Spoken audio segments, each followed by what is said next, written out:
आज हम देखने वाले हैं डेली लीड कोड क्वेश्चन का question number 1752। Check if array is sorted and rotated.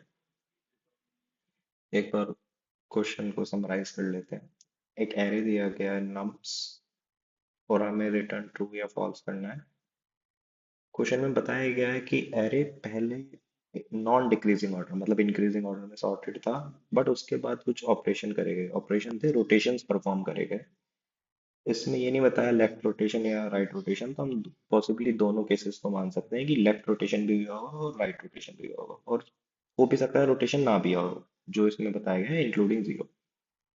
अब हमें ये पता लगाना है कि रोटेशन करने से पहले क्या जो ओरिजिनल एरे था वो सॉर्टेड था इन इंक्रीजिंग ऑर्डर। अब एक नोट भी बताया गया है कि जब एरे रोटेट करता है एक्स पोजीशंस में, तो एक सेकंड एरे जो बी बनता है वो कैसे डिनोट करते हैं, बट आई होप आपको रोटेशंस पता होंगे क्या होता है। और देयर में भी duplicates in the original array, तो डुप्लीकेट्स भी हो सकते हैं, तो इंक्रीजिंग ऑर्डर आप मान के चलो स्ट्रिक्टली इंक्रीजिंग नहीं होगा। It means if first element is one and second is also one, then वो इंक्रीजिंग ऑर्डर ही माना जाएगा, तो स्ट्रिक्टली इंक्रीजिंग नहीं है क्योंकि डुप्लीकेट्स हैं। नाउ एक बार थॉट प्रोसेस में आते हैं कि हम इसको अप्रोच कैसे कर रहे हैं क्वेश्चन को। Let's say we have original array. ये मेरा ओरिजिनल एरे है मान लीजिए। सिंपलेस्ट एग्जांपल लेते हैं कि एरे होगा 1 2 3 4 5। अब इस एरे पे रोटेशंस हुए होंगे, प्रोबेबली आप रोटेशन देख सकते हो कि लेफ्ट रोटेशन भी हुआ होगा या राइट रोटेशन भी। तो अभी जो ये एरे है आप बोल रहे हो नो रोटेशंस,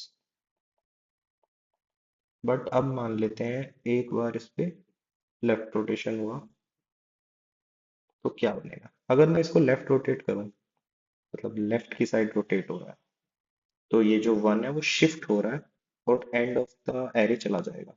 तो ये बनेगा 2 3 4 5 1।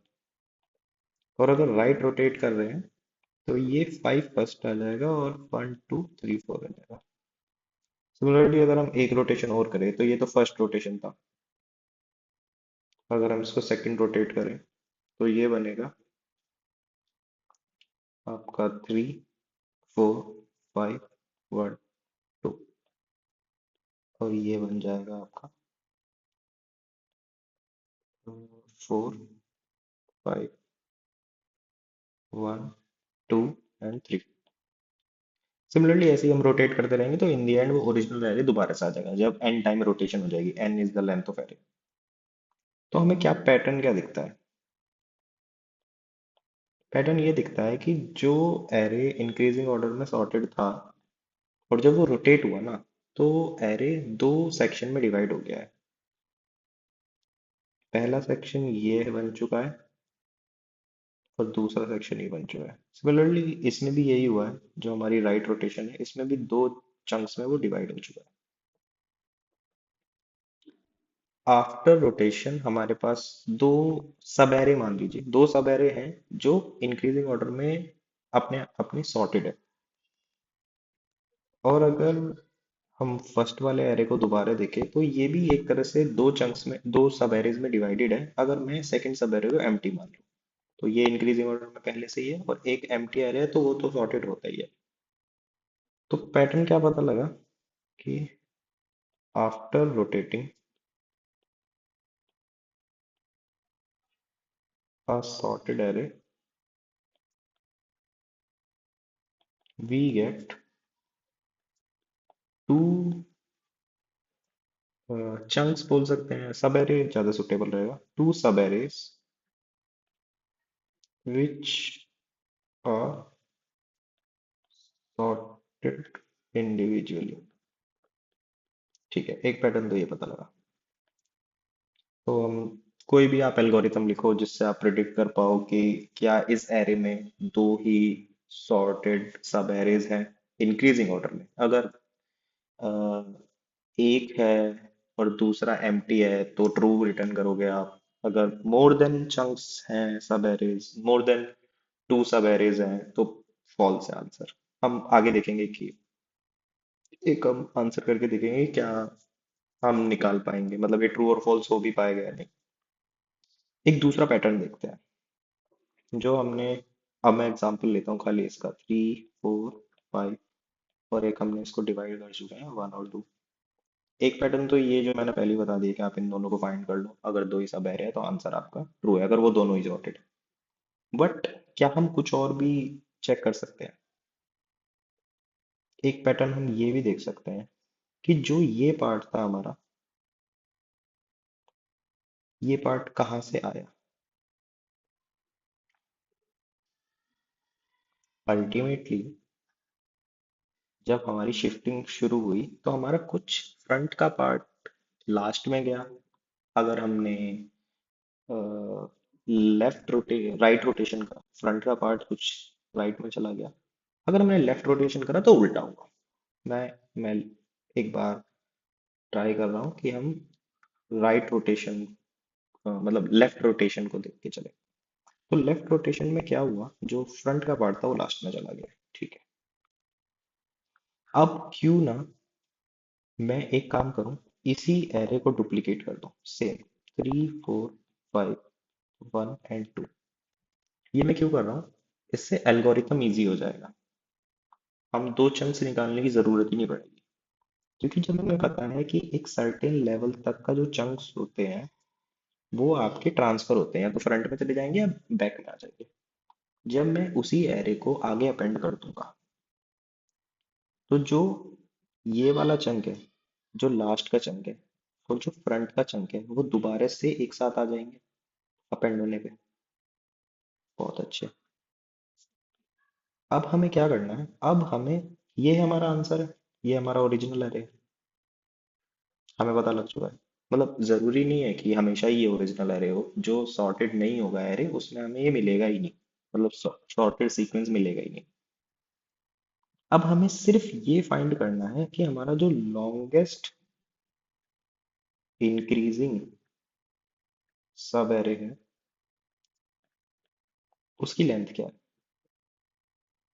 अगर हम इसी एग्जांपल को लेके चले तो लॉन्गेस्ट इंक्रीजिंग सब एरे की लेंथ है 1 2 3 4 5 5। हमारे ओरिजिनल एरे की लेंथ क्या थी, हमारी ओरिजिनल एरे की लेंथ थी 5। Original array length is 5। तो अगर हम ये फाइंड आउट करना में ये फाइंड आउट कर पाते हैं कि हमारा लॉन्गेस्ट एरे की अगर लेंथ है, तो आंसर हमारा क्या हुआ, जो लॉन्गेस्ट इंक्रीजिंग सब एरे की जो लेंथ है, अगर वो ग्रेटर और इक्वल टू है ओरिजिनल एरे की लेंथ के, तो हमारा आंसर है। ग्रेटर कब होगी उसका एग्जांपल ले लेते हैं। सपोज आपके पास ओरिजिनल एरे है। ओरिजिनल एरे क्या है, जो आपको इनपुट में दिया गया है, मतलब रोटेशन हो चुकी है, आपका एरे है 1 1 1। अब अगर मैं इसी के आगे सेम अपेंड कर दूं 1 1 1, तो लॉन्गेस्ट जो एरे बनेगा, सब एरे बनेगा, उसकी लेंथ होगी 6, जो मैं एग्जांपल से देख पा रहा हूँ। तो इन जो ये ग्रेटर वाला साइन है वो यहाँ से आता है कि ग्रेटर भी हो सकती है लॉन्गेस्ट इंक्रीजिंग सब एरे की लेंथ, क्योंकि हम अपेंड कर रहे हैं, सेम एरे को अपेंड करके उस पर लॉन्गेस्ट इंक्रीजिंग सब एरे निकाल रहे हैं। तो सेकंड अप्रोच ये होगी, दोनों ही अप्रोच से आप आंसर निकाल सकते हो। ठीक है, तो एक काम करते हैं, सबसे पहले हम फर्स्ट वाला, सेकंड वाला जो एग्जांपल है, क्योंकि ट्रू एग्जांपल तो आप इजीली समझ जाएंगे, फॉल्स एग्जांपल को देख लेते हैं। 2 1 3 4।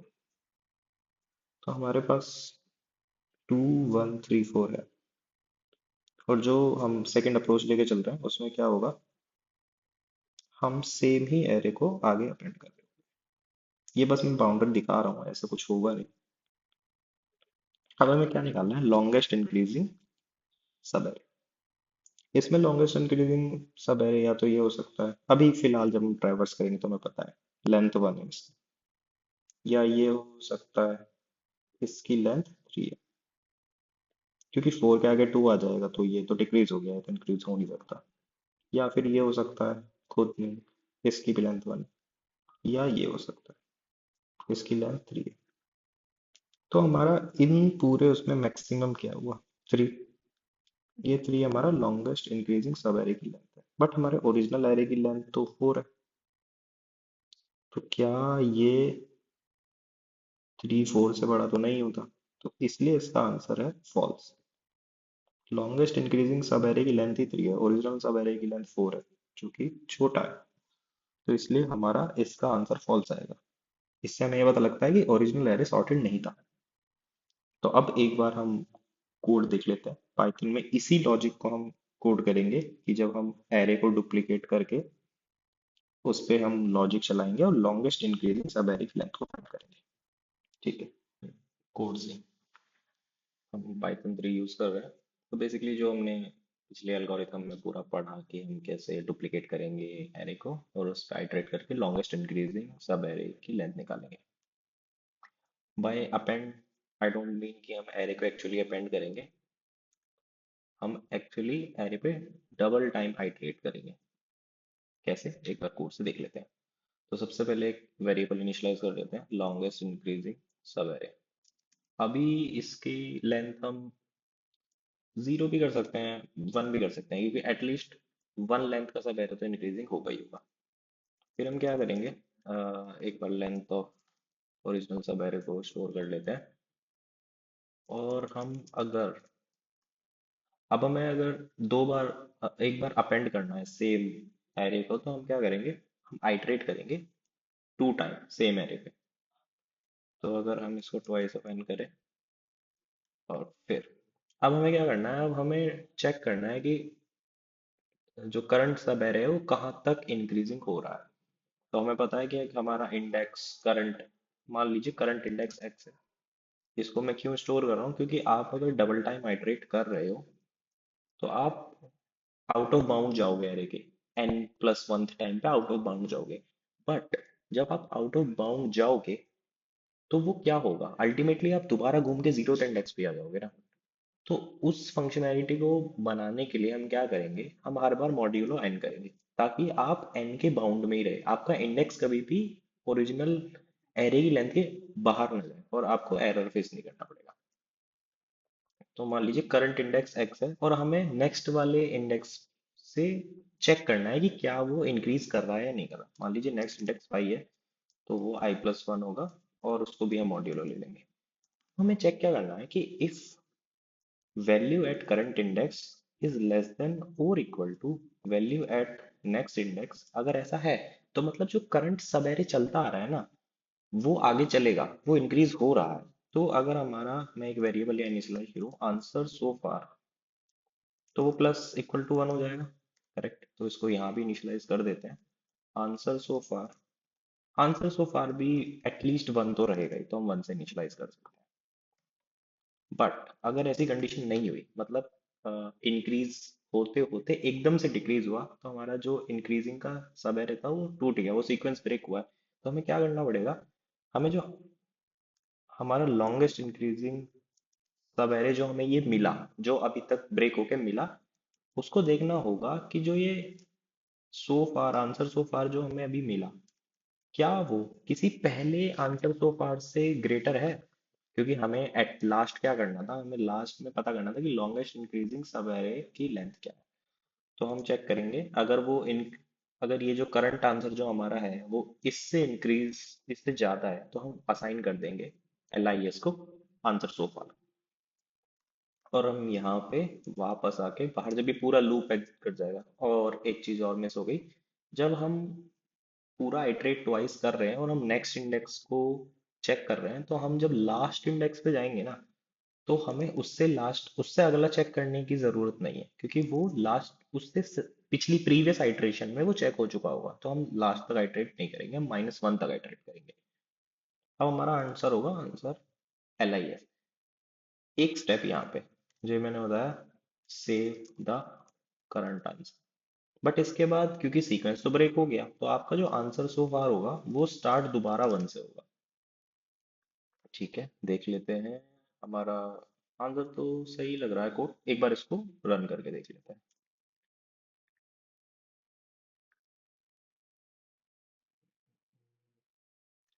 इस पे क्या है, रिजेक्ट फ्लैग, ओके। ओके, ए कोई ओके ठीक है, ये अज्यूम कर लिया था मैंने कि एरे का नाम है। चलो एक काम करते हैं, इस वेरिएबल को ये बोल देते हैं नम्स की जगह। यहाँ पे हमने नम्स करा था, इसको ये बोल देते हैं। ठीक है, हमारे तीनों ही गलत आया सब। ओके, क्योंकि हमें टोटल लेंथ रिटर्न नहीं करनी, हमें रिटर्न करना है कि लॉन्गेस्ट इंक्रीजिंग सब एरे की लेंथ शुड बी ग्रेटर और इक्वल टू एन होनी चाहिए। तो हमें ये रिटर्न करना था, सॉरी फॉर दैट। ठीक है, तो हमारा ये तीनों के तीनों जो हमारे इनपुट टेस्ट केसेस थे वो क्लियर हो रहे हैं। एक बार इसको सबमिट करके देख लेते हैं। ओके, हमारा एक टेस्ट केस मिस हुआ है। प्रोबेबली 1 1 1 पर क्या हुआ होगा। ठीक है, ठीक है, ठीक है, जो 1 1 1 था उसके केस में हमारा कभी एल आई एस, कभी ये एल्स केस चला ही नहीं। तो कभी भी हमारा एल आई एस अपडेट ही नहीं हुआ, वो हमेशा 1 ही रहा। जबकि यहाँ हम देख पा रहे हैं लॉन्गेस्ट इंक्रीजिंग सब सीक्वेंस अगर ये 3 है और इसके आगे मैं 3 और ऐड करूँ तो 6 बनेगा। बट क्योंकि वो कभी एल्स ब्लॉक में आया ही नहीं तो वो अपडेट ही नहीं हुआ। तो हम एक चीज कर सकते हैं, हम बाहर आए और इसको बोलें कि इन दी एंड जाके भी आप एक बार देख लेना कि आंसर सो फार क्या इन greater than L I S है। अगर है तो एल आई एस को अपडेट कर दो। इसको चेक कर लेते हैं। ठीक है, कोड तो सही है, सबमिट कर लेते हैं। प्रोबेबली यही रीजन होगा क्योंकि 160 टेस्ट केस पार हो गए थे। ठीक है, तो 109 टेस्ट केस पास हो चुके हैं, हमारा सॉल्यूशन सबमिट हो चुका है। आई होप इस ट्यूटोरियल से आपको एक बेटर अंडरस्टैंडिंग मिली होगी कि क्वेश्चन को अप्रोच कैसे करना है और एग्जैक्टली कोड कैसे करना है। इसमें मैंने जो फर्स्ट प्रपोजल आपको दिया था समझाते हुए उसको कोड नहीं करा है, सेकंड को करा है। तो एज एन एक्सरसाइज आप ट्राई कर सकते हो कि आप फर्स्ट प्रपोजल को कोड करके एक बार चेक करो कि वो कोड करके चल रहा है या नहीं। सेकंड प्रपोजल को भी आप डायरेक्ट यूज कर सकते हो, but I would say first को भी एक बार ट्राई करो क्योंकि हमें नए नए तरीके से किसी भी प्रॉब्लम को सॉल्व करने से काफी हेल्प होती है आगे सिमिलर पैटर्न वाले क्वेश्चन को सॉल्व करती है। ठीक है, थैंक यू फॉर वॉचिंग। मिलते हैं किसी और नेक्स्ट ट्यूटोरियल में।